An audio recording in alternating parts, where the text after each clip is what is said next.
उत्तर प्रदेश को देश की सबसे बड़ी अर्थव्यवस्था बनाने को कृत संकल्पित उत्तर प्रदेश के लोकप्रिय मुख्यमंत्री आदरणीय योगी आदित्यनाथ जी को मैं उनके आशीर्वचन के लिए अत्यंत आदरपूर्वक आमंत्रित करता हूं।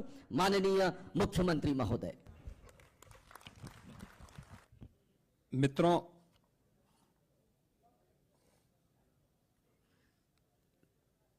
आदरणीय प्रधानमंत्री जी के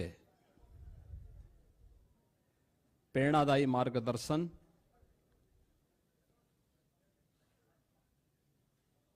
और उनके विजनरी नेतृत्व में सेवा, सुरक्षा और सुशासन के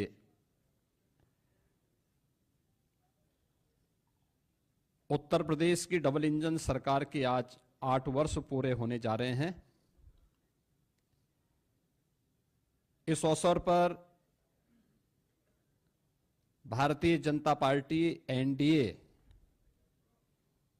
के अपने सभी सहयोगियों की ओर से मैं आप सबका इस विशेष संवाद में हृदय से स्वागत करता हूं और प्रदेशवासियों को 8 वर्ष की इस शानदार यात्रा के लिए, जिसमें उत्तर प्रदेश की 25 करोड़ जनता जनार्दन का व्यापक समर्थन और आशीर्वाद प्राप्त हुआ है, इसके लिए उन्हें मैं हृदय से बधाई भी देता हूं। अभी यहां पर मंच पर उपस्थित मंत्रिमंडल के मेरे वरिष्ठ सहयोगियों और एनडीए के जुड़े हुए हमारे सभी वरिष्ठ नेताओं ने 8 वर्ष की इन उपलब्धियों को लेकर के उत्तर प्रदेश की इस यात्रा को डबल इंजन सरकार ने कैसे आगे बढ़ाया है, इससे संबंधित एक रिपोर्ट कार्ड आपके सामने प्रस्तुत किया है और एक लघु वीडियो फिल्म के माध्यम से भी उसे प्रस्तुत करने का प्रयास किया गया है।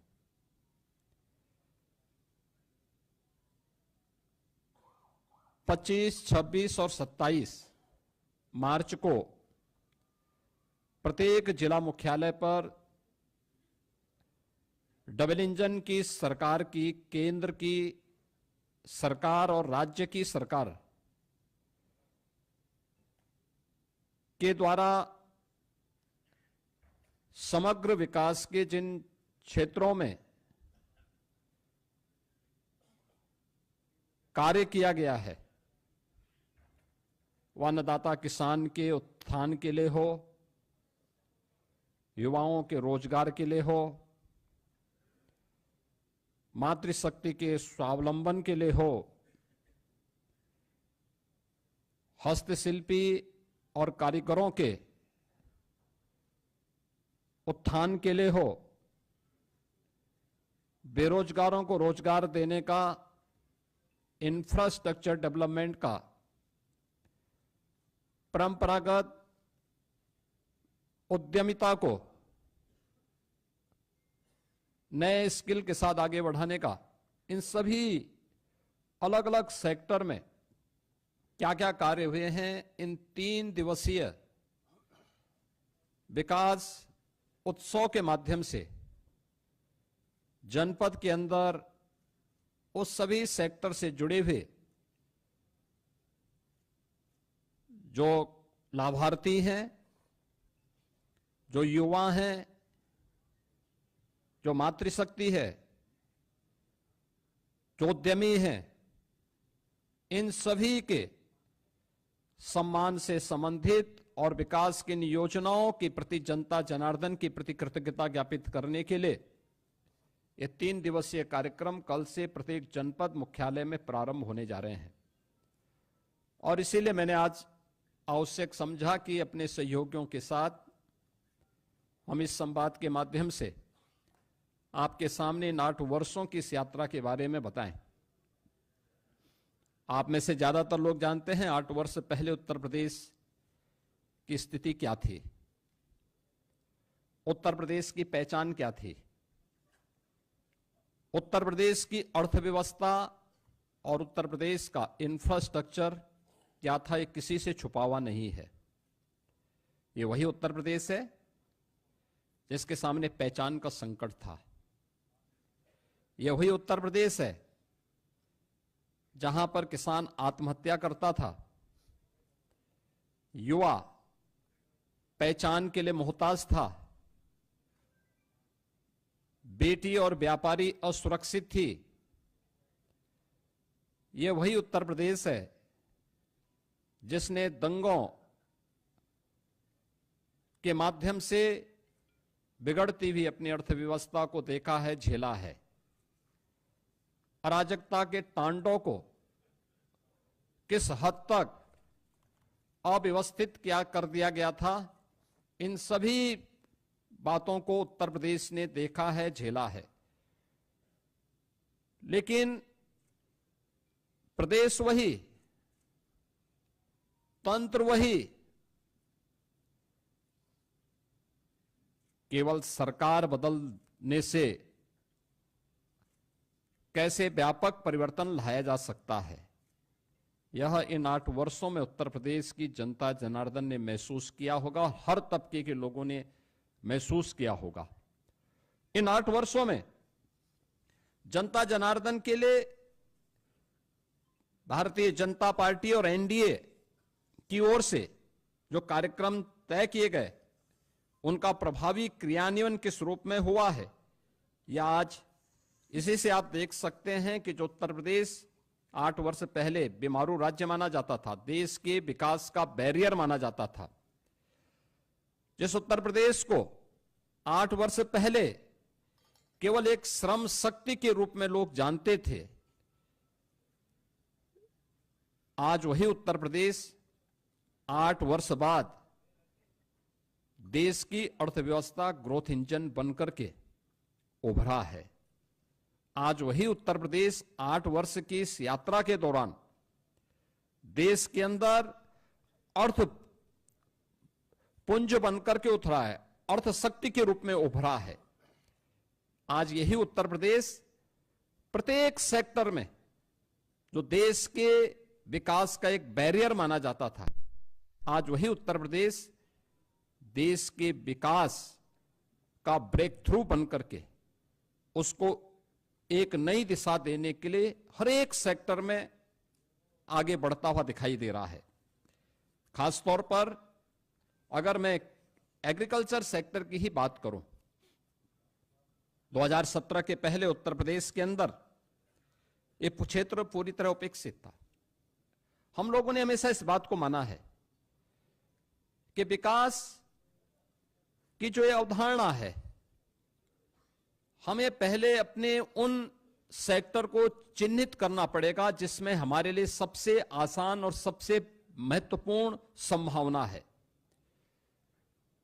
उत्तर प्रदेश प्राचीन काल से ही इस दिशा में 2 सेक्टर में बहुत आगे बढ़कर के काम करने वाला राज्य रहा है। इसमें एक कृषि प्रधान देश, प्रकृति और परमात्मा के असीम कृपा का यह प्रदेश, अत्यंत उर्वरा भूमि, पर्याप्त मात्रा में जल संसाधन, हमारे पास एक बड़ी आबादी यहां निवास करती है। इन सब को उचित और व्यवस्थित नियोजित करके हम देश के लिए खाद्यान्न उत्पादन का एक बास्केट बनकर के उभर सकते थे। तकनीक का उपयोग करके किसानों की आमदनी को कई गुना आगे बढ़ा सकते थे। लेकिन 17 के पहले उत्तर प्रदेश का किसान आत्महत्या कर रहा था। 17 के पहले उत्तर प्रदेश के अंदर कृषि सेक्टर में एक वीरानी छाई हुई थी। लेकिन इन 2017 के बाद ये डबल इंजन की सरकार ने जो व्यापक परिवर्तन किए हैं वह हम सबके सामने है। आपने देखा होगा जो कृषि की दर थी उत्तर प्रदेश में वह 2016-17 तक केवल 5% के आसपास थी। आज बढ़कर के 13.5% से अधिक हुई है और उत्तर प्रदेश की जीडीपी में इसके कारण 28% की बढ़ोतरी आज देखने को मिल रही है। और इसकी शुरुआत हमारी कैबिनेट ने पहले ही कैबिनेट ने की थी। प्रदेश के अंदर 36,000 करोड़ रुपए की लागत से लघु और सीमांत किसानों के कर्ज माफी के कार्यक्रम को लेकर के आज उसी का परिणाम है कि जिस प्रदेश में 16-17 तक कुल यहां पे 557 लाख मीट्रिक टन खाद्यान्न का उत्पादन होता था, आज उसी प्रदेश में हम लोग गत वर्ष ही 668 लाख मीट्रिक टन से अधिक खाद्यान्न का उत्पादन किए हैं। यानी ये 20% खाद्यान्न के उत्पादन में बढ़ोतरी एक वर्ष में ही उत्तर प्रदेश के अंदर देखने को मिली है। प्रधानमंत्री ऋण मोचन की योजना से लेकर के प्रधानमंत्री किसान सम्मान निधि की योजना तक हर एक क्षेत्र में आज किसान को डीबीटी के माध्यम से धनराशि जाती है। देश में आज के दिन पर प्रधानमंत्री किसान सम्मान निधि में 2,61,000 से अधिक किसानों को 80,000 करोड़ रुपए से अधिक की धनराशि डीबीटी के माध्यम से उनके खातों में गई है। प्रदेश के अंदर सिंचाई की क्षमता में व्यापक बढ़ोतरी हुई है। ये वही प्रदेश है वर्षों से जहां पर सिंचाई की परियोजनाएं लंबित पड़ी हुई थी। अर्जुन सहायक हो, बाणसागर हो, सरयू नहर राष्ट्रीय परियोजना हो, 40 वर्षों से योजनाएं लंबित पड़ी हुई थी। इस दौरान इन 8 वर्ष के अंदर प्रदेश सरकार ने, डबल इंजन की सरकार ने प्रधानमंत्री कृषि सिंचाई योजना का सहयोग लेकर के इन सभी परियोजनाओं को पूर्ण किया। लगभग 23 लाख हेक्टेयर की अतिरिक्त सिंचाई की सुविधा उत्तर प्रदेश के अन्नदाता किसानों को दी। प्रदेश के अंदर कृषि विज्ञान केंद्र स्थापित कराए। प्रदेश के अंदर कृषि विश्वविद्यालयों का उन्नयन किया। एक नए कृषि विश्वविद्यालय की स्थापना के लिए और 20 नए कृषि विज्ञान केंद्रों को कुछ सेंटर ऑफ एक्सीलेंस स्थापित करने की दिशा में कार्य प्रारंभ किए। टेक्नोलॉजी मिली, अच्छे बीज मिले। परिणाम क्या हुआ? धान में, गेहूं में, दलहन में, तिलहन में, श्रीअन्न में, हर एक सेक्टर में उत्तर प्रदेश एक नई स्पीड के साथ आगे बढ़ता हुआ दिखाई दिया। इसकी झलक मैं इसी बात से आपको देता हूं कि उत्तर प्रदेश में 2017 के पहले जो चीनी उद्योग लगभग बंदी के कगार पर था, अनुमान करिए व्यापक आंदोलन चलते थे, किसान अपने खेतों में आग लगाता था। वर्षों तक जब 2017 में हम लोग आए थे तो 2008-9 से लेकर के 2017 तक गन्ना किसानों का गन्ना मूल्य का हजारों करोड़ रुपया बकाया था चीनी मिलों पर। सरकारें चीनी मिलों को औने पौने दाम पे बिक रही थी। आज भी माननीय उच्चतम न्यायालय में मामला चल रहा है, लेकिन हमारी सरकार आई, हमने एक भी चीनी मिल को बंद नहीं किया। बंद चीनी मिलों को रिवाइव किया। उत्तर प्रदेश के अंदर इस दौरान हम लोगों ने 3 नई चीनी मिलों की स्थापना की, 6 चीनी मिलों की पुनर्संचालन की कार्रवाई की, 38 चीनी मिलों का विस्तार किया और वर्तमान में 122 चीनी मिलें प्रदेश के अंदर क्रियाशील हैं। 2017 से अब तक गन्ना किसानों को 2,80,000 करोड़ रुपए से अधिक का गन्ना मूल्य का भुगतान हुआ और यह पिछली सरकारों के 22 वर्ष के कार्यकाल की तुलना अगर इसे किया जाए उन्होंने 22 वर्ष में जितना किया उतना हमारी ये डबल इंजन की सरकार ने मात्र 8 वर्ष में किया। उससे भी 60,000 करोड़ रुपए से अधिक की धनराशि गन्ना किसानों के खाते में उपलब्ध करवाने का काम किया। इथेनॉल के नए प्लांट लगाए। 2017 तक केवल 42 करोड़ लीटर इथेनॉल का उत्पादन उत्तर प्रदेश में होता था। आज के दिन पर यह 177 करोड़ लीटर इथेनॉल का उत्पादन उत्तर प्रदेश के अंदर हो रहा है, जिससे अन्नदाता किसानों को सर्वाधिक लाभ हो रहा है। इसी प्रकार से चाहे गन्ना उत्पादन में, चाहे वह खाद्यान्न उत्पादन में हो या फिर फल एवं सब्जी के उत्पादन में भी आज उत्तर प्रदेश नंबर 1 पर फिर से आया है और उत्तर प्रदेश के अन्नदाता किसानों के जीवन में व्यापक परिवर्तन देखने को मिला है। पीएम कुसुम योजना के अंतर्गत सोलर पैनल लगा करके प्रदेश के अंदर लगभग 86,000 अन्नदाता किसानों के जीवन में व्यापक परिवर्तन का काम किया गया। तो 14 लाख निजी नलकूप को भी विद्युत की मुफ्त व्यवस्था देकर के अन्नदाता किसानों की आमदनी को बढ़ाने में सरकार ने योगदान दिया। और परिणाम है कि इस दौरान अगर आप देखें 2012 से 17 के बीच बिचौलियों के द्वारा तब सरकार करती थी, तब कोई प्रोक्योरमेंट सेंटर सरकार के द्वारा नहीं लगाए जाते थे। तब सरकार ने गेहूं का क्रय पे कुल पैसा खर्च किया था 12,808 करोड़। यह पैसा अन्नदाता किसान के पास नहीं, बिचौलियों के पास गया था। और 17 से लेकर के 23-24 के बीच में सरकार ने जो गेहूं क्रय पर धनराशि खर्च की है, इसमें 2.5 यानी इससे लगभग 2.5 गुना अधिक हम लोगों ने इसके लिए धनराशि खर्च की है, लोगों को उपलब्ध करवाया है। और इसमें 200 यानी 94 इसमें कुल धनराशि 12,808 करोड़ की तुलना में 43,424 करोड़ रुपए यानी 3.5 गुना अधिक भुगतान अन्नदाता किसानों को सीधे प्रोक्योरमेंट के केंद्र के माध्यम से हम लोगों ने अन्नदाता किसानों के लिए किया है। ऐसे धान के क्रय में भी 12 से 17 के बीच 17,190 करोड़ रुपए का कुल भुगतान बिचौलियों को हो पाया था, क्योंकि किसान सरकार के तत्कालीन सरकार के एजेंडे में कहीं नहीं था। इस दौरान 2017 से लेकर 2024 के बीच सरकार ने 5 गुना अधिक यानी 88,746 करोड़ रुपए का धान का मूल्य डीबीटी के माध्यम से अन्नदाता किसानों के खाते में करने का काम किया।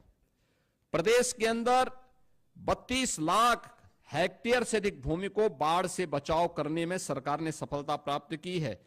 और मुख्यमंत्री कृषक दुर्घटना बीमा के अंतर्गत हर अन्नदाता किसान को, उनके परिवार के सदस्यों को, बटाईदार को भी हम लोगों ने 5 लाख रुपए की सुरक्षा बीमा का कवर किया कि अगर कभी बाढ़ से, आकाशीय बिजली से या किसी अन्य दुर्घटना से, एक्सीडेंट से या वन्य जीव संघर्ष में उनकी दुखद मौत होती है तो सरकार इसके लिए उन्हें 5 लाख रुपए की एक सुरक्षा बीमा का कवर भी देगी। और आज हम लोग लगातार इस योजना के माध्यम से प्रदेश के सभी किसानों को आच्छादित किए हुए हैं। तो इस दौरान प्रदेश के अंदर निराश्रित गोवंश की समस्या का समाधान करने में भी ये डबल इंजन की सरकार को सफलता प्राप्त हुई, जिसमें 7,700 से अधिक गौआश्रय स्थल के माध्यम से 12,50,000 से अधिक गोवंश का संरक्षण सरकार अपने स्तर पर कर रही है। और सहभागिता योजना के माध्यम से 1,05,000 पशुपालकों को 1,63,000 से अधिक गोवंश उनकी सुपुर्दगी में दिया गया है, जिसमें प्रति गोवंश प्रति माह अन्नदाता किसान को सरकार 1,500 रुपए का भुगतान करती है एक गोवंश के लिए। और इसी प्रकार से कुपोषित परिवारों को भी 10,000 गोवंश देने का काम सरकार ने इस दौरान किया है। उन्हें भी ये राशि हम उपलब्ध करवाते हैं। मित्रों, 2017 के पहले प्रदेश की कानून व्यवस्था की स्थिति आप सबके सामने है। हर व्यक्ति जानता है, हर दूसरे तीसरे दिन एक दंगा होता था, न बेटी सुरक्षित थी, न व्यापारी सुरक्षित था। प्रदेश के बारे में लोगों की परसेप्शन का अंदाजा इसी से लगाया जा सकता था कि हमारा युवा अपनी पहचान के लिए मोहताज होता था। आज कानून व्यवस्था में उत्तर प्रदेश ने एक लंबी छलांग लगाई और महाकुंभ प्रयागराज इसका उदाहरण है। 45 दिनों के इस महाआयोजन में कोई छेड़छाड़ की घटना नहीं, कोई लूटपाट की घटना नहीं, कोई अपहरण की घटना नहीं, कोई भी ऐसी घटना नहीं जिससे आने वाले श्रद्धालुओं को किसी भी प्रकार का कोई असंतोष का भाव पैदा करने का अवसर प्राप्त हुआ हो। प्रदेश वही है, लेकिन इसके लिए जो ये व्यापक परिवर्तन हुआ है, इस व्यापक परिवर्तन का कारण है कि इन 8 वर्षों में सरकार ने व्यवस्थित तरीके से उत्तर प्रदेश पुलिस के बल को एक सिस्टम के साथ जोड़ा है। आप अनुमान करिए, अब तक उत्तर प्रदेश पुलिस बल में पिछले 8 वर्ष में, जब 2017 में हम लोग आए थे, 1.5 लाख पुलिस कार्मिकों के पद खाली थे। सरकार की नियत पर जनता जनार्दन को भी और माननीय न्यायालय को भी संदेह था, क्योंकि भर्ती की प्रक्रिया पारदर्शी नहीं हो सकती थी, नहीं करते थे।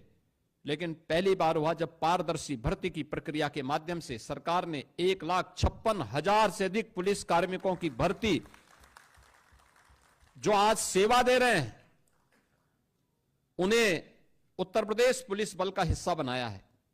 और अभी हाल ही में 60,200 से अधिक पुलिस कार्मिकों की नई भर्ती भी संपन्न की है, जिन्हें कुछ ही दिनों के अंदर ट्रेनिंग की प्रक्रिया के साथ जुड़ने का अवसर प्राप्त होगा। यानी आप अनुमान कर सकते हैं कि 2,16,000 से अधिक केवल पुलिस कार्मिक अकेले उत्तर प्रदेश पुलिस बल में भर्ती हुए हैं। और ये भर्ती की प्रक्रिया के साथ साथ उत्तर प्रदेश में जब 17 में हम लोग आए थे, 10 जनपद ऐसे थे जहां कोई पुलिस लाइन नहीं थी। पुलिस के बैरक की स्थिति आप देख सकते थे, सब टूटे फूटे थे, कोई व्यवस्था उनके लिए नहीं थी। ट्रेनिंग मात्र 6,000 पुलिस कार्मिकों की ट्रेनिंग की क्षमता थी। आज उनके इंफ्रास्ट्रक्चर को बढ़ाया गया। सभी 10 जनपद जहां पे कोई पुलिस लाइन नहीं थी, या तो पुलिस लाइन का निर्माण पूरा किया गया, बल्कि पुलिस कुछ जगह निर्माण का कार्य पूरा किया या निर्माणाधीन है। हर जनपद में, हर थाने में पुलिस की अवस्थापना सुविधाओं के लिए बैरक का निर्माण किया गया। पुलिस की ट्रेनिंग क्षमता को कई गुना बढ़ाया गया। जिस प्रदेश में मात्र 6,000 पुलिस कार्मिकों की ट्रेनिंग हो सकती थी, पहली बार होगा और उत्तर प्रदेश देश का पहला राज्य होगा जो 60,244 पुलिस कार्मिकों की एक साथ ट्रेनिंग कराने जा रहा है। एक साथ ट्रेनिंग कराने जा रहा है, और ये प्रदेश के अंदर ही ट्रेनिंग होने जा रही है। ऐसा भी नहीं कि हम कहीं दूसरे राज्यों में या कहीं अन्य जगह भेज रहे हों। ये अपने आप में उत्तर प्रदेश सरकार के द्वारा उठाए गए उन कदमों का परिणाम है जो पिछले कुछ समय के अंदर हम लोगों को देखने को मिला है, और परिणाम आपके सामने है। एनसीआरबी की जो रिपोर्ट है, कितना परिवर्तन आया है, यह आप सबके सामने है। पिछली सरकारों ने दंगाइयों के काल के रूप में जाने जाने वाली पीएससी की 54 कंपनियों को समाप्त कर दिया था। यानी उन्होंने एक व्यवस्था, एक साजिश की थी कि जब यहां पे पीएससी ही नहीं रहेगी तो फिर इसके बाद दंगाइयों को खुली छूट मिल जाएगी। हमारी सरकार आई, हमने इन सभी कंपनियों को फिर से बहाल किया, बल्कि महिला बटालियन की 3 महिला नई बटालियन भी गठित की। प्रदेश के अंदर अन्य महत्वपूर्ण स्थलों पर भी 5 नई पीएससी की बटालियन के गठन की प्रक्रिया को आगे बढ़ाया। एयरपोर्ट, मेट्रो की सुरक्षा के लिए, अन्य महत्वपूर्ण संस्थानों की सुरक्षा के लिए स्पेशल सिक्योरिटी फोर्स का भी गठन किया और उसकी 6 वाहिनियां गठित की। प्रदेश के अंदर सभी जनपदों में साइबर थानों की स्थापना की गई। हर थाने में एक साइबर सेल हेल्प डेस्क की व्यवस्था की गई, और आज प्रदेश के अंदर जो हमारी PRB 112 है, इसके रिस्पांस टाइम को 2017 के पहले इसका रिस्पांस टाइम 25 मिनट 42 सेकंड होता था, आज यह 7 मिनट 24 सेकंड का मात्र रह गया है। यानी आम जनता को कितनी जल्दी इस न्याय मिल सकता, उस तक पुलिस का रिस्पांस कितनी फास्ट होगी, इसी से आप अंदाजा लगा सकते हैं। और प्रदेश के अंदर गृह विभाग, नगर विकास विभाग और जन सामान्य की मदद से 11 लाख से अधिक CCTV कैमरे भी लगाए गए। 11 लाख टीवी, यानी जो माननीय उच्चतम न्यायालय ने निर्भया कांड के बाद देश के अंदर एक व्यवस्था दी थी कि सेफ सिटी की परिकल्पना कैसे साकार होगी, CCTV कैमरे के माध्यम से उसे आच्छादित करने में उत्तर प्रदेश देश का पहला राज्य है जिसने अपने सभी 17 म्युनिसिपल कॉरपोरेशन के साथ साथ गौतम बुद्ध नगर में CCTV की कार्रवाई को पूरी तरह आच्छादित करने का काम किया है। ये सभी CCTV कैमरे आज वहां पर कार्य कर रहे हैं। किसी भी समाज में नारी की सुरक्षा, सम्मान और स्वावलंबन का कार्य संपूर्ण समाज के स्वावलंबन का आधार बनता है। आदरणीय प्रधानमंत्री जी ने इसके लिए नारी सशक्तिकरण के लिए नारी वंदन अधिनियम भी देश की संसद ने पारित किया है। उत्तर प्रदेश ने शुरू से इस पर ध्यान दिया है। अभी हम लोगों ने 60,200 पुलिस कार्मिकों की भर्ती संपन्न की है। आप अनुमान करिए 1947 से लेकर के 2017 तक उत्तर प्रदेश पुलिस बल में मात्र 10,000 महिला पुलिस कार्मिक थी और अकेले एक भर्ती में जो अभी होली के एक दिन पहले भर्ती संपन्न हुई है, इस भर्ती में 12,000 से अधिक महिला कार्मिक अकेले भर्ती हुई हैं। इससे पहले 1,26,000 की जो भर्ती संपन्न हुई, 1,56,000 की जो भर्तियां हम लोगों ने यहां पे संपन्न की थी, 25,000 से अधिक महिला कार्मिक उसके माध्यम से हम लोगों ने उत्तर प्रदेश पुलिस बल का हिस्सा बनाया है। और आज उसी का परिणाम है कि उत्तर प्रदेश में जो महिला वर्कफोर्स है 2017-18 के पहले जो 13-14% के आसपास थी, आज वो बढ़कर के 35% से अधिक हुई है।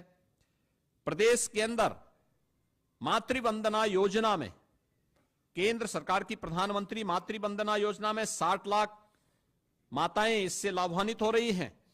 तो बेटी के जन्म लेने से लेकर के स्नातक तक की पढ़ाई के लिए दी जाने वाली 25,000 रुपए की सहायता में उत्तर प्रदेश की 22,11,000 बेटियां इस योजना का लाभ प्राप्त कर रही हैं।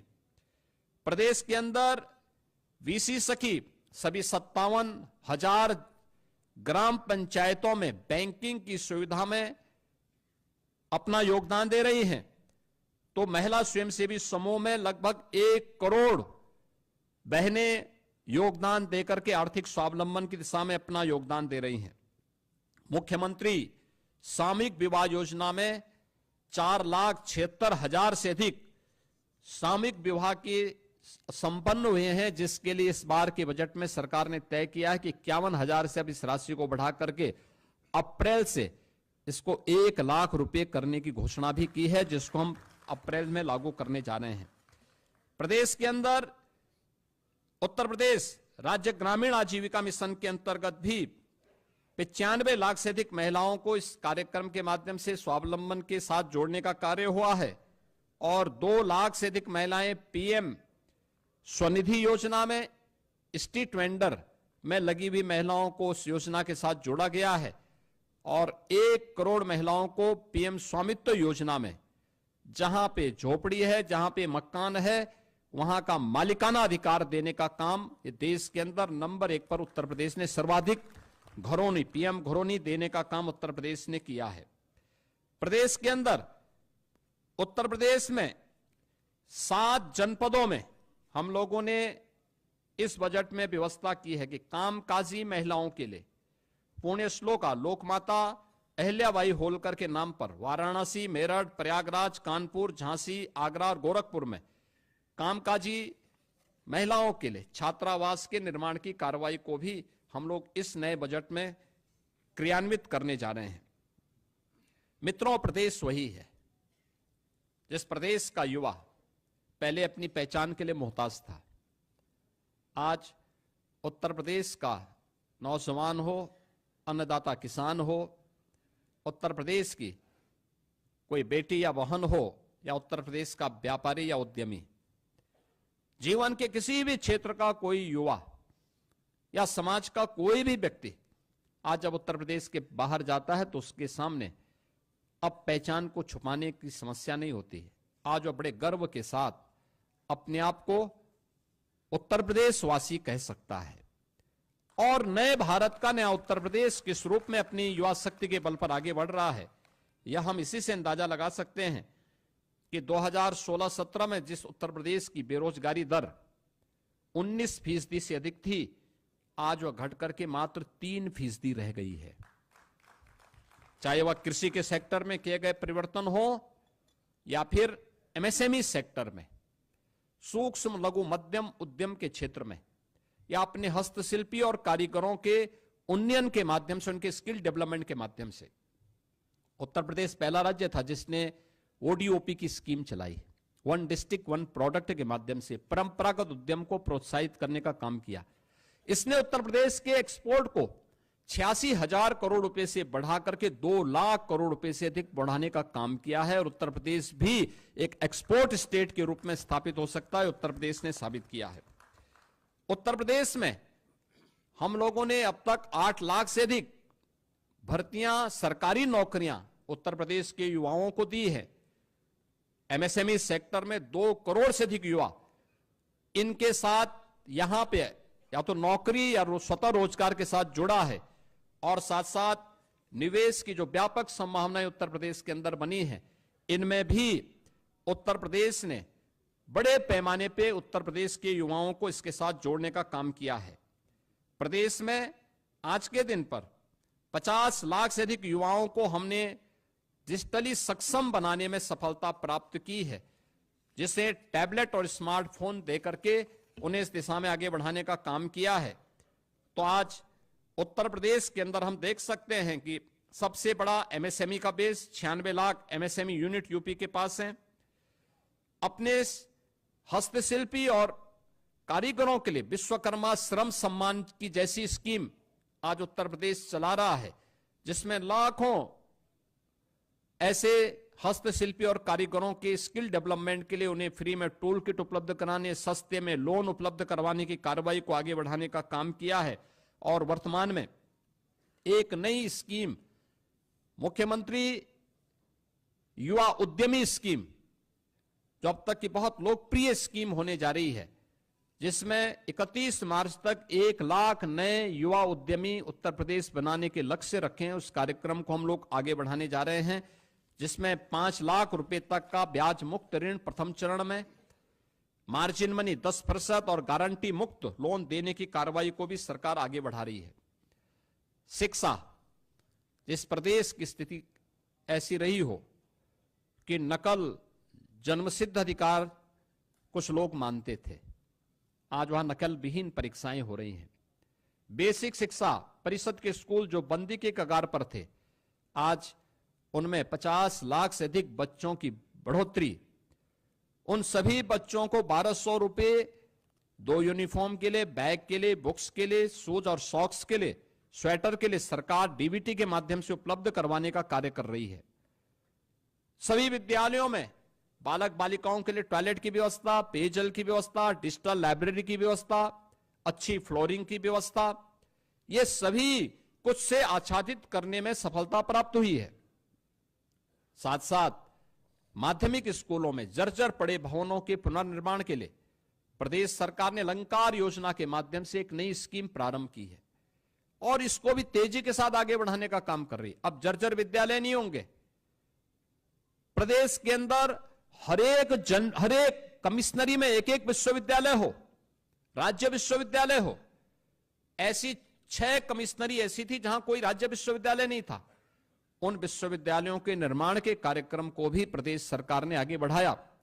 तो पहली बार मेडिकल यूनिवर्सिटी हो, आयुष विश्वविद्यालय हो, एक अतिरिक्त एग्रीकल्चर विश्वविद्यालय की स्थापना हो, ये सभी आज उत्तर प्रदेश के अंदर देखने को मिल सकते हैं, और संस्कृति विश्वविद्यालय भी हो, यह भी आज उत्तर प्रदेश में स्थापित हो चुके हैं। प्रदेश ने इस दिशा में 8 नए विश्वविद्यालय, यानी इस दिशा में 10 नए विश्वविद्यालय, 21 निजी क्षेत्र के विश्वविद्यालयों की स्थापना में भी सफलता प्राप्त की है, और युवाओं को प्रतियोगी परीक्षाओं की तैयारी के लिए प्रत्येक जनपद में मुख्यमंत्री अभ्युदय कोचिंग की व्यवस्था भी आज के दिन पर संचालित है।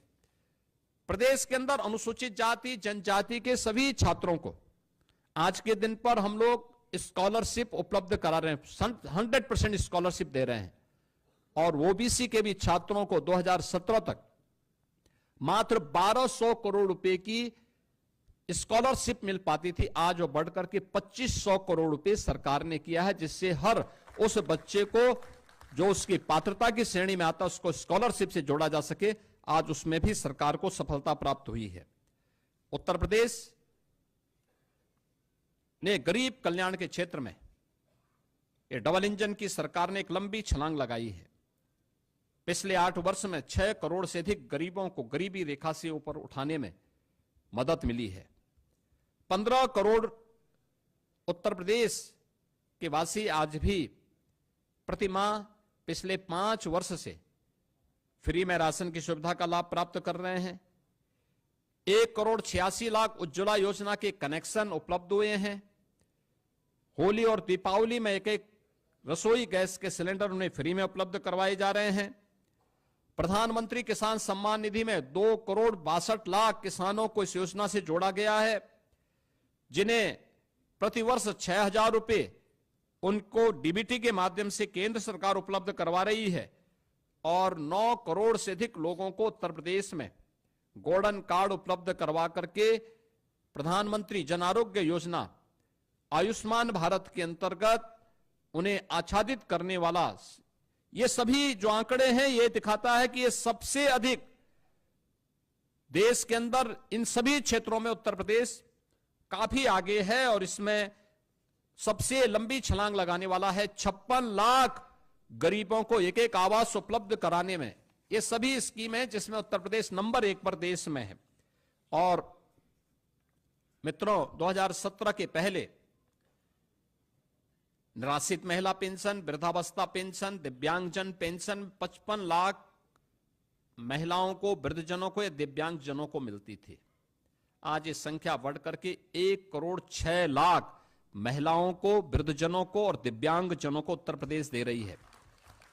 2017 के पहले पेंशन की राशि हुआ करती थी मात्र 300, आज इसको हम 1000 रुपए महीने उन लोगों को डीबीटी के माध्यम से दे रहे हैं। इसके अलावा डीबीटी में लाभार्थियों तक सीधा पैसा पहुंचाने में भी देश में उत्तर प्रदेश नंबर 1 पर है। यानी अकेले 24-25 में 9 करोड़ 8 लाख से अधिक लोगों तक 1,10,000 करोड़ रुपए से अधिक का भुगतान डीबीटी के माध्यम से हुआ है। इसके माध्यम से प्रदेश सरकार को 10,000 करोड़ रुपए की बचत हुई है। और अभी वर्तमान में सरकार इस नए वित्तीय वर्ष में और सबसे बड़ी आबादी का राज्य होने के बावजूद जीरो पॉवर्टी के लक्ष्य को प्राप्त करने के लिए कृत संकल्पित होकर के कार्य कर रही है। हम नए वित्तीय वर्ष अब 1 अप्रैल से प्रारंभ होगा, तो इसमें उससे लॉन्च करने जा रहे हैं।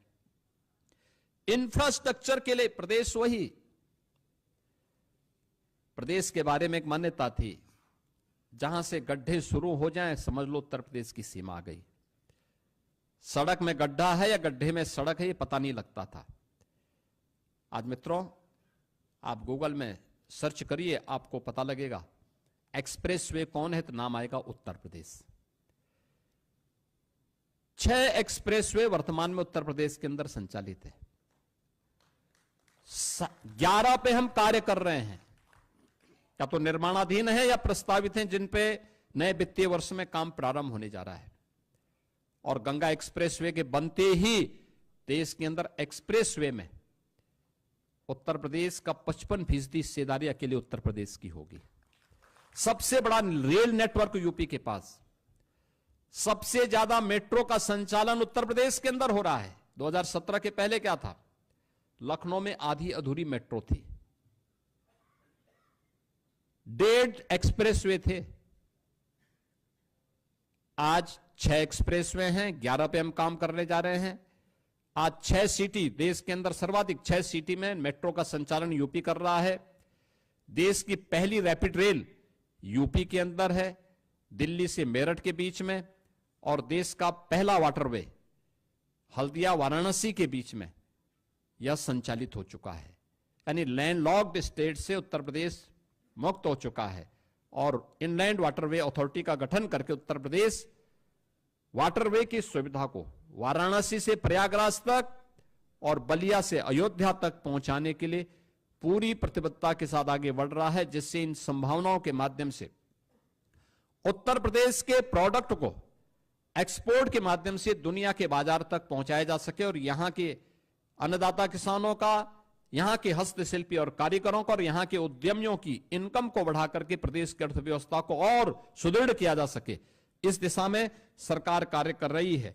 आज इंटर स्टेट कनेक्टिविटी हमारी 4 लेन की हुई है, हर जनपद मुख्यालय 4 लेन के साथ जुड़ा है। प्रदेश सरकार ने हाईवे के एक बड़े नेटवर्क को अपने यहां जोड़ा है और उत्तर प्रदेश इस दिशा में काफी एक अच्छी प्रोग्रेस के साथ देश के अंदर है, क्योंकि ये हाईवे इसी दिशा में जो प्रयास किए जाते हैं, ये किसी भी अर्थव्यवस्था की सबसे रीढ़ के रूप में काम करती है। एयर कनेक्टिविटी 2017 के पहले उत्तर प्रदेश के अंदर 2 एयरपोर्ट पूरी तरह क्रियाशील थे, लखनऊ और वाराणसी। 2 आंशिक रूप से थे, गोरखपुर और आगरा आंशिक रूप से संचालित थे। आज उत्तर प्रदेश के अंदर 16 एयरपोर्ट क्रियाशील हैं और उनमें से 4 इंटरनेशनल एयरपोर्ट हैं और देश का सबसे बड़ा एयरपोर्ट जेवर में बहुत शीघ्र प्रारंभ होने वाला है। यह एयरपोर्ट 5वां इंटरनेशनल एयरपोर्ट भी होगा और आने वाले समय में एयरपोर्ट के फंक्शनल होते ही एयर कार्गो के सबसे बड़े हब के रूप में भी यह बदलेगा। प्रदेश के अंदर इस बेहतरीन इंफ्रास्ट्रक्चर ने प्रदेश की अर्थव्यवस्था को भी एक नई गति दी है। प्रदेश के अंदर नगरीय विकास के क्षेत्र में भी व्यापक परिवर्तन देखने को मिले हैं। उत्तर प्रदेश नगरीय क्षेत्रों में पहली बुनियादी सुविधाओं का अभाव था। देश के अंदर 2016-17 के अंदर जब स्वच्छता सर्वेक्षण हुए थे तो देश के अंदर 100 में से 10 सबसे गंदे शहर यूपी के थे। जहां देखो गंदगी का अंबार था, न बिजली थी, न पानी थी, न कनेक्टिविटी थी, न सुरक्षा थी। आज उत्तर प्रदेश के अंदर केंद्र सरकार की मदद से आदरणीय प्रधानमंत्री जी ने 10 सिटी को स्मार्ट सिटी के रूप में और राज्य स्मार्ट सिटी मिशन के अंतर्गत 7 अन्य सिटी को स्मार्ट सिटी मिशन के अंतर्गत लेकर 17 म्युनिसिपल कॉरपोरेशन को हम लोगों ने स्मार्ट सिटी के रूप में विकसित किया है और ये स्मार्ट ही नहीं, इन्हें सेफ सिटी भी बनाया है। आईटीएमएस भी यहां काम कर रहा है। सरकार ने इस बार के बजट में व्यवस्था दी है कि हर जिला मुख्यालय की नगर निगम, नगर पालिका को या नगर निकाय को हम लोग स्मार्ट सिटी के रूप में विकसित करने का काम करेंगे। इस बार के बजट में हमने इसके लिए धनराशि भी उपलब्ध करवाई है। प्रदेश के अंदर आज एक नए विकास के कॉन्सेप्ट को एनसीआर, नेशनल कैपिटल रीजन की तर्ज पर प्रदेश के अंदर अलग अलग क्षेत्रों में हम लोगों ने स्टेट डेवलपमेंट रीजन को डेवलप करने की एक दिशा में एक आगे बढ़ाने की कार्रवाई की है। जैसे लखनऊ में स्टेट कैपिटल रीजन, लखनऊ और उसके आसपास के क्षेत्र को लेकर, वाराणसी में वाराणसी और उसके आसपास के क्षेत्र को लेकर, कानपुर में कानपुर और उसके आसपास के क्षेत्र को लेकर के ये डेवलपमेंट रीजन बनाने, जिससे व्यवस्थित और नियोजित विकास को हम वहां पे आगे बढ़ा सकें। उसके एक मास्टर प्लान के माध्यम से वहां के नागरिकों के जीवन में व्यापक आमूलचूल परिवर्तन करके उनकी आय को कई गुना बढ़ा सकें, इस दिशा में कार्य करना सरकार ने प्रारंभ किया है। और देश की पहली रोपवे सेवा वाराणसी में अगले कुछ महीनों के अंदर हम प्रारंभ करने जा रहे हैं। यह नगरीय परिवहन की एक बेहतरीन सुविधा होगी जो वाराणसी में प्रारंभ होने जा रही है। प्रदेश के अंदर विद्युतीकरण के लक्ष्य को भी हर व्यक्ति को उसकी ऊर्जा की आवश्यकता के अनुरूप, विद्युतीकरण की आवश्यकता के अनुरूप उन्हें ये सुविधा प्राप्त हो, इसके लिए भी डबल इंजन की सरकार ने व्यापक परिवर्तन किए हैं। खासतौर पर 1947 से लेकर के 2017 तक 1,28,494 मजदूरों तक बिजली पहुंचाई गई थी और इस दौरान अकेले 8 वर्ष के अंदर यह संख्या बढ़कर के 1,28,000 से बढ़कर के 2,49,818 यानी 1,21,000 मात्र हम लोगों ने 8 वर्ष में उन मजदूरों तक विद्युतीकरण का कार्य पूरा किया है। 12 से 17 के बीच में केवल 8,44,000 विद्युत कनेक्शन उपलब्ध करवाए गए। 8,44,000 विद्युत कनेक्शन 12 से 17 के बीच, और इस दौरान इन 8 वर्षों में 1,65,00,000 गरीबों को निःशुल्क विद्युत के कनेक्शन उपलब्ध करवाए गए। पहले बिजली आती नहीं थी और आज ग्रामीण क्षेत्र में 18 घंटे, तहसील मुख्यालयों में 20 घंटे और जनपद मुख्यालयों में 24 घंटे विद्युत की आपूर्ति प्रदेश सरकार के द्वारा 2017 से निरंतर की जा रही है। पावर जनरेशन के लिए भी सरकार ने अनेक कदम उठाए हैं। खासतौर पर नए जनरेशन प्लांट घाटमपुर में 660 मेगावाट की 3 नई यूनिट यह स्थापित हो रही हैं। लगभग कार्य पूरा हो चुका। पनकी में 660 मेगावाट की बिजली विद्युत उत्पादन का कार्य ये कंप्लीट हो चुका है। सोनभद्र ओबरा में 660 मेगावाट की 2 यूनिट यहां पर क्रियाशील होने वाली है और जवाहरपुर एटा में भी 660 मेगावाट की 2 यूनिट कंप्लीट हो चुके हैं, कार्य होने जा रहा है। और प्रयागराज मेजा में 800 मेगावाट की 3 नई यूनिट के निर्माण के कार्यक्रम के साथ हम एनटीपीसी के साथ मिलकर के इस कार्यक्रम को आगे बढ़ा रहे हैं। यह जनरेशन कि इतना विद्युत का उत्पादन जिस राज्य में केवल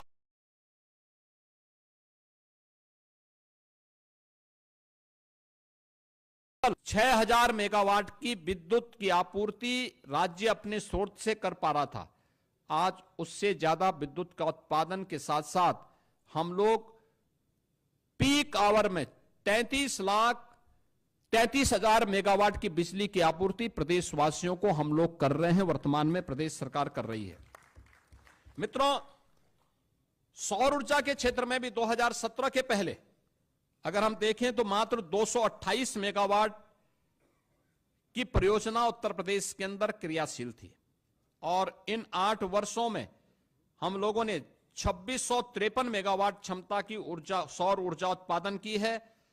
वर्तमान में बुंदेलखंड में ग्रीन एनर्जी कॉरिडोर के माध्यम से 4000 मेगावाट के सोलर पार्क की स्थापना की जा रही है और अगले 5 वर्ष के अंदर 22,000 मेगावाट की एक ग्रीन एंड क्लीन एनर्जी बनाने के लिए सरकार पूरी प्रतिबद्धता के साथ काम कर रही है। औद्योगिक विकास, ईज ऑफ डूइंग बिजनेस में उत्तर प्रदेश 2017 के पहले 14वें स्थान पे था। आज देश का टॉप अचीवर स्टेट के रूप में उत्तर प्रदेश बना हुआ है।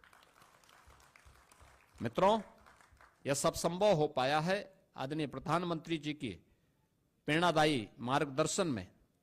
रिफॉर्म, परफॉर्म एंड ट्रांसफॉर्म की जो उनकी पॉलिसी थी, जो मंत्र है, 33 सेक्टोरियल पॉलिसीज बनाने वाला देश का पहला राज्य है। सिंगल विंडो सिस्टम में 500 से अधिक एनओसी एक ही प्लेटफॉर्म पे उपलब्ध कराने वाला राज्य है और एमओयू होने के बाद उसकी मॉनिटरिंग भी डिजिटली हम कर सकते हैं, सिंगल विंडो के माध्यम से कर सकते हैं।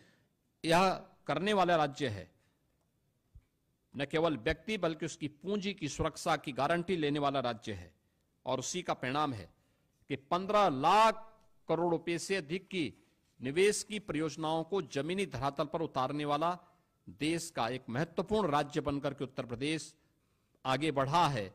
और उत्तर प्रदेश की संभावना बताती है कि आने वाले समय में उत्तर प्रदेश देश के अंदर सबसे अधिक इस फील्ड में काम करने, निवेशकों को आकर्षित करने वाले एक ड्रीम डेस्टिनेशन बनकर के उत्तर प्रदेश देश के अंदर उभरा है। चिकित्सा और स्वास्थ्य के क्षेत्र में भी राज्य सरकार ने अनेक महत्वपूर्ण पहल की है। याद करिए 2017 के पहले केवल 12 government medical college Uttar Pradesh के अंदर बन पाए थे। यानी ये आजादी के पहले से लेकर के 2017 तक की बात कर रहा हूं, और 2017 से अब तक कुल प्रदेश में 80 मेडिकल कॉलेज बने हैं, जिसमें 44 गवर्नमेंट सेक्टर के बने हैं, 36 निजी मेडिकल कॉलेज भी बने हैं। प्रदेश के अंदर इससे पहले नर्सिंग और पैरामेडिकल कॉलेजेस की स्थिति क्या थी? ताले लटकते थे, न इंफ्रास्ट्रक्चर था न फैकल्टी थी। आज प्रदेश के अंदर हर मेडिकल कॉलेज में नर्सिंग कॉलेज बनाने की कार्रवाई को तेजी के साथ आगे बढ़ाने का कार्य हो रहा है। प्रदेश के अंदर हम लोगों ने जो 36 जनपद ऐसे थे जिनमें संचारी रोग में, खासतौर पर इंसेफ्लाइटिस से उत्तर प्रदेश के मासूम तड़प तड़प करके मरते थे, आज उस पर प्रभावी नियंत्रण करने में उत्तर प्रदेश ने सफलता प्राप्त की है। और मुझे बताते हुए प्रसन्नता है कि 2017 की तुलना में आज 2024 में एक्यूट इंसेफ्लाइटिस से 85% और जापानी इंसेफ्लाइटिस से 99% नियंत्रण करने में सरकार को सफलता प्राप्त हुई है। इसी प्रकार से डेंगू की मृत्यु दर को लगभग 95% कम करने में सफलता प्राप्त की है। मलेरिया पर 56% की कमी आई है। और आज प्रदेश के अंदर हम लोगों ने प्रदेश के अंदर आयुष्मान भारत में उत्तर प्रदेश देश के अंदर नंबर 1 पर है। मुख्यमंत्री आरोग्य मेले के माध्यम से लगभग 13.5 करोड़ रोगी उसके माध्यम से लाभान्वित हो रहे हैं। और जो विभिन्न मेडिकल कॉलेजेस की संख्या बढ़ाने के बाद जो सीट्स बढ़ी हैं, एमबीबीएस में 17 में मात्र 1990 सीट्स थी, आज वो बढ़कर के 5250 हुई हैं। निजी मेडिकल कॉलेजेस में भी ये सीट्स 2550 से बढ़कर के 6550 हुई हैं। राजकीय क्षेत्र में पीजी सीट्स की संख्या 2017 के पहले जो 741 थी, आज वो बढ़कर के 1871 हुई हैं। और निजी क्षेत्र में भी जो पीजी की सीट्स 17 के पहले 480 थी, आज वो बढ़कर के 2100 तक बढ़ी हैं।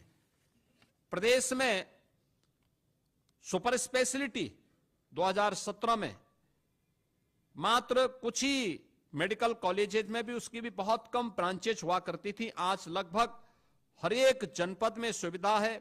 आज हर एक जनपद में डायलिसिस की सुविधा उपलब्ध करवाई जा रही है, सीटी स्कैन आदि की सुविधाएं उपलब्ध करवाई जा रही हैं, और सस्ते में दवा उपलब्ध हो इसके लिए तमाम हर एक जनपद में इसके लिए जन आरोग्य योजना से जुड़े हुए सुविधा केंद्रों को और उन प्रतिष्ठानों को स्थापित करने का काम भी किया जा रहा है। मित्रों, उत्तर प्रदेश ने टूरिज्म के क्षेत्र में भी एक लंबी छलांग लगाई है। यानी इंफ्रास्ट्रक्चर के क्षेत्र में अन्नदाता किसानों के लिए, युवाओं के उत्थान के लिए, मातृशक्ति के सम्मान के लिए, निवेश के लिए उत्तर प्रदेश ने अपनी जो पहचान बनाई, सुरक्षा के क्षेत्र में जो अपनी पहचान बनाई, इसका असर प्रदेश के पर्यटन पर भी पड़ा है। आज के दिन पे पर्यटन केवल एक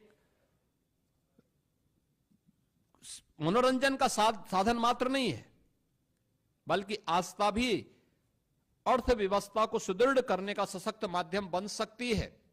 यह हमने महाकुंभ प्रयागराज के माध्यम से देखा है। प्रयागराज महाकुंभ ने अलग अलग सेक्टर में नई नई संभावनाओं को आगे बढ़ाया और उसी दिशा में आज गत वर्ष उत्तर प्रदेश में कुल जो टूरिस्ट आए थे वह 67 करोड़ आए थे, और लगभग इतने टूरिस्ट अकेले महाकुंभ प्रयागराज में इस वर्ष आए हैं। 2016 के पहले, 2017 के पहले वर्ष भर में 21 करोड़ टूरिस्ट यूपी के अंदर आते थे। अलग अलग, उसमें स्पिरिचुअल भी होता था, इको टूरिज्म भी होता था, हेरिटेज भी होता था, अन्य तमाम आयोजनों के साथ भी जुड़ते थे। आज ये संख्या बहुत बड़ी हो चुकी है। और इसमें दोनों डोमेस्टिक भी हैं और फॉरेन से भी आए हैं। इसमें प्रदेश के अंदर हम लोगों ने इसके लिए प्रदेश सरकार ने, डबल इंजन की सरकार ने काफी बड़े पैमाने पे अवस्थापना सुविधाओं का विकास भी किया है, कनेक्टिविटी को भी बेहतर किया है, सुरक्षा का बेहतर माहौल दिया है। आज उसका परिणाम हम सबके सामने है। इन सभी स्थितियों में प्रदेश सरकार ने जो कार्य किए हैं, आज उसका परिणाम हम सबके सामने है। उत्तर प्रदेश की अर्थव्यवस्था देश के अंदर जो 2017 के पहले छठे 7वें स्थान पर थी, आज देश की नंबर 2 अर्थव्यवस्था बनकर के उत्तर प्रदेश उभरा है। 2017 के पहले राजकोष खाली था, अन्नदाता किसान बदहाल था, आत्महत्या कर रहा था, कर्मचारियों में व्यापक असंतोष था। सरकार के पहले ही 2 फैसले थे, अन्नदाता किसानों का, लघु और सीमांत किसानों का कर्ज माफ करना है और अपने कर्मचारियों को 7th पे कमीशन की रिपोर्ट को लागू करना है। याद करिए, जब राजकोष खाली रहा होगा तब सरकार ने कैसे इस प्रकार के कदम उठाए होंगे उत्तर प्रदेश जैसी बड़ी आबादी के राज्य में। लेकिन आज वह कदम उठाने में सरकार को सफलता प्राप्त हुई। हम लोगों ने 2017 में ही ऋण माफी के कार्यक्रम को भी किया, अपने अन्नदाता किसानों की जीवन में खुशहाली लाने का भी काम किया और 15 लाख कर्मचारियों को 7th पे कमीशन की सुविधा के साथ जोड़ने में भी सफलता प्राप्त की। आज प्रदेश में बिना कुछ बोझ डाले, जनता जनार्दन पर कोई अतिरिक्त कर लगाए बगैर, कोई अतिरिक्त टैक्स लगाए बगैर पिछले 8 वर्ष में हमने प्रदेश की अर्थव्यवस्था को मजबूती प्रदान की है। इसके लिए भ्रष्टाचार पर प्रभावी प्रहार, लीकेजेज को रोकना, सोर्स ऑफ इनकम को बढ़ाना, हमने रेवेन्यू बढ़ाए हैं और परिणाम है आज यूपी देश का एक रेवेन्यू सरप्लस स्टेट है। प्रदेश में लगातार जो निवेश हुए हैं, इसके परिणाम स्वरूप रोजगार की नई संभावनाएं बनी है। एक नए उत्तर प्रदेश का दर्शन आज लोग कर रहे हैं। कहीं निवेश आता है तो केवल निवेश नहीं होता, अपने साथ विकास भी लेके आता है, रोजगार भी लेके आता है, अनेक परिवारों के जीवन में खुशहाली लेके आता है।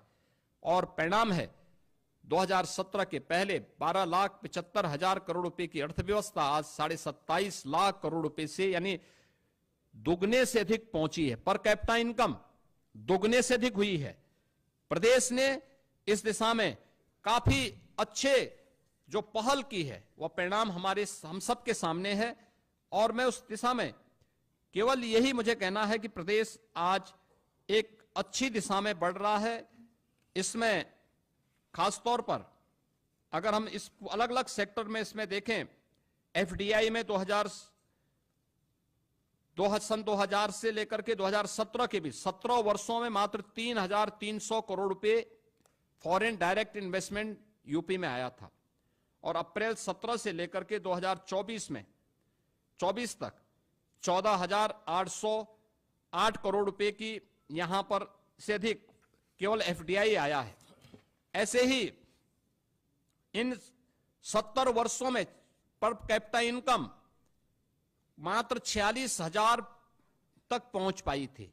आज यही बढ़कर के अगर हम फाइनल जीएसडीपी के आंकड़ों के अनुसार देखें तो यह 1,14,000 है और प्लानिंग विभाग के अनुसार देखें तो यह 1,24,000 यानी पर कैपिटा इनकम यहां तक पहुंची है, लगभग 2.5 गुना बढ़ी है। बैंकिंग तंत्र की जो व्यवस्था होती है वह अर्थव्यवस्था को एक नया आयाम देता है। अगर 2016-17 में आप देखेंगे उत्तर प्रदेश में बैंक का व्यवसाय मात्र 12.5 लाख करोड़ का था। 24-25 में यह बढ़कर के 29,66,000 करोड़ यानी 2.25 गुने से अधिक हुआ है। और सीडी रेशियो जो उत्तर प्रदेश में 2017 तक मात्र 46% था, आज यह 61% से ऊपर बढ़ा है। प्रदेश के अंदर इस दौरान प्रदेश सरकार ने अनेक कार्यक्रम किए और खासतौर पर आरबीआई की ओर रिपोर्ट अत्यंत महत्वपूर्ण होती है, जो इस बात को कहती है कि प्रोजेक्ट फाइनेंसिंग के लिए फंड आकर्षित करने में 16.2% हिस्सेदारी के साथ आज उत्तर प्रदेश देश के अंदर शीर्ष स्थान पर है। प्रदेश के अंदर अगर आप देखेंगे तो 132 कंपनियों ने केवल बॉम्बे स्टॉक एक्सचेंज में उत्तर प्रदेश की हैं जिन्होंने वहां पे अपना पंजीकरण कराया है और जिनका मार्केट कैपिटल 3,61,162 करोड़ रुपए से अधिक का है। तो प्रदेश के अंदर 2017 तक कुल 13,000 फैक्ट्रियां पंजीकृत थी। आज इनकी संख्या इन 8 वर्ष में यानी 13,070 वर्षों में, और अगर 8 वर्ष में आप देखें तो इनकी संख्या बढ़कर के 26,900 से अधिक हो चुकी है। यह संख्या बताती है कि उत्तर प्रदेश एक अच्छी दिशा में आगे बढ़ा है। ये जो कुछ भी हुआ है, ये जो आज यूपी का परसेप्शन बदला है, ये जो कुछ भी आज परिवर्तन हर एक सेक्टर में आज हम सबको देखने को मिल रहा है, वह टीम भावना से, नेक नियति से, ईमानदार प्रतिबद्धता के साथ किए गए प्रयासों का परिणाम है। और उसका परिणाम हमारे सामने है कि हम खाद्यान्न उत्पादन में आज उत्तर प्रदेश देश में नंबर 1 है, गन्ना उत्पादन में नंबर 1 पर है, आलू उत्पादन में उत्तर प्रदेश नंबर 1 पर है, इथेनॉल की आपूर्ति करने वाला सबसे बड़े राज्य के रूप में उत्तर प्रदेश फिर से उभरा है। ईज ऑफ डूइंग बिजनेस में चीफ अचीवर स्टेट के रूप में उत्तर प्रदेश ने अपनी मजबूत उपस्थिति दर्ज की है। बैंकों से प्रोजेक्ट फाइनेंसिंग में भी उत्तर प्रदेश आज देश के अंदर शीर्ष स्थान पर है। आयकर रिटर्न भरने वालों की संख्या देश के अंदर नंबर 2 पर उत्तर प्रदेश है। जेम पोर्टल से सर्वाधिक खरीद फरोख्त करने वाले में राज्य उत्तर प्रदेश नंबर 1 पर है। कौशल विकास की नीति को लागू करने वाले राज्यों में उत्तर प्रदेश नंबर 1 पर है। सबसे अधिक एमएसएमई रखने वाला राज्य उत्तर प्रदेश है। पीएम आवास योजना, पीएम किसान सम्मान निधि, पीएम उज्ज्वला योजना, पीएम स्वनिधि योजना, पीएम स्वामित्व योजना, प्रधानमंत्री अटल पेंशन योजना, स्वच्छ भारत मिशन, प्रधानमंत्री जनधन योजना, प्रधानमंत्री सुरक्षा बीमा योजना, प्रधानमंत्री जीवन ज्योति बीमा योजना, अटल पेंशन योजना, इन सभी में उत्तर प्रदेश आज नंबर 1 पर है।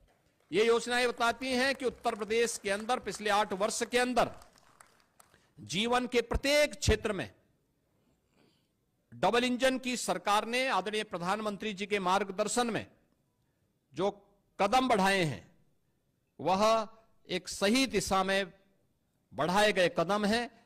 और यह बताता है कि उत्तर प्रदेश आज देश के अंदर हर एक सेक्टर में जो उसका ग्रोथ रेट है, एग्रीकल्चर में, एमएसएमई में, इंफ्रास्ट्रक्चर में और अर्थव्यवस्था के अलग अलग सेक्टर में भी, वह दिखाता है कि उत्तर प्रदेश बहुत शीघ्र, अगर आदरणीय प्रधानमंत्री जी ने देश को $5 ट्रिलियन की इकोनॉमी बनाने के एक बड़े लक्ष्य को देशवासियों के सामने रखा है और उसके परिणाम हमारे सामने भी हैं।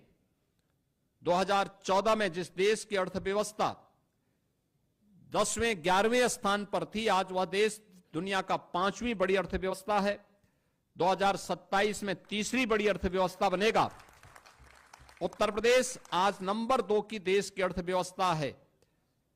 $1 ट्रिलियन की इकोनॉमी प्राप्त करने के लिए जो प्रयास डबल इंजन की सरकार ने प्रारंभ किए हैं और ग्रोथ रेट को अपना बढ़ाया है, प्रत्येक सेक्टर में व्यापक परिवर्तन देखने को मिला है। आने वाले समय में उत्तर प्रदेश देश की शीर्ष अर्थव्यवस्था बनेगा, इसमें कोई संदेह नहीं होगा। और इस दिशा में कार्य करने के लिए पूरी टीम पूरी तत्परता के साथ कार्य कर रही है। मैं इन 8 वर्षों में उत्तर प्रदेश को अपना मार्गदर्शन प्रदान करने और यशस्वी नेतृत्व से समय समय पर उपकृत करने के लिए आदरणीय प्रधानमंत्री जी का, राष्ट्रीय अध्यक्ष श्री जगत प्रकाश नड्डा जी का, केंद्रीय रक्षा मंत्री माननीय श्री राजनाथ सिंह जी का, केंद्रीय गृह मंत्री श्री अमित शाह जी का, केंद्रीय मंत्रिमंडल के सभी माननीय मंत्रियों का, देश के अंदर विकास के लिए काम करने वाली उन सभी संस्थाओं का जो अपने विजनरी नेतृत्व में, प्रधानमंत्री जी के विजनरी नेतृत्व में कार्य करते हुए देश को आगे बढ़ाने में अपनी मदद कर रहे हैं, उन सभी संस्थाओं का, उत्तर प्रदेश के अपने संगठन के पदाधिकारियों का, प्रदेश मंत्रिमंडल के अपने वरिष्ठ सहयोगियों का, सभी अपने सहयोगी दलों का, एनडीए के अपने सभी घटक दलों का, इन सभी का भी मैं हृदय से इस अवसर पर अभिनंदन करता हूं, इन्हें धन्यवाद देता हूं कि इन्होंने पिछले 8 वर्ष के अंदर प्रदेश के अंदर जो स्केल था उसको स्किल और स्पीड के साथ जोड़ने में जो एक टीम भावना का परिचय दिया है, आज उसी का परिणाम हमारे सामने एक नए भारत के, नए उत्तर प्रदेश के रूप में देखने को मिल रहा है। और हम विश्वास के साथ कह सकते हैं कि यही स्पीड उत्तर प्रदेश को देश की नंबर 1 की अर्थव्यवस्था बनाने में मददगार साबित कर होगी। मैं एक बार फिर से प्रदेशवासियों का इस 8 वर्ष की शानदार यात्रा में योगदान के लिए उनका हृदय से अभिनंदन करते हुए बधाई देता हूं और विश्वास करता हूं कि 3 दिवसीय जनपदीय विकास उत्सव में उन सब की भागीदारी उत्तर प्रदेश के प्रत्येक जनपद में और अलग अलग सेक्टर में हुए विकास के कार्यों को जनता जनार्दन को देखने का अवसर प्राप्त होगा। मैं इसी के साथ आप सबको भी हृदय से धन्यवाद देता हूं जिन्होंने एक सकारात्मक पहल के माध्यम से सरकार की योजनाओं को आम जन तक पहुंचाने में मदद की है। बहुत बहुत धन्यवाद। बहुत बहुत धन्यवाद माननीय मुख्यमंत्री।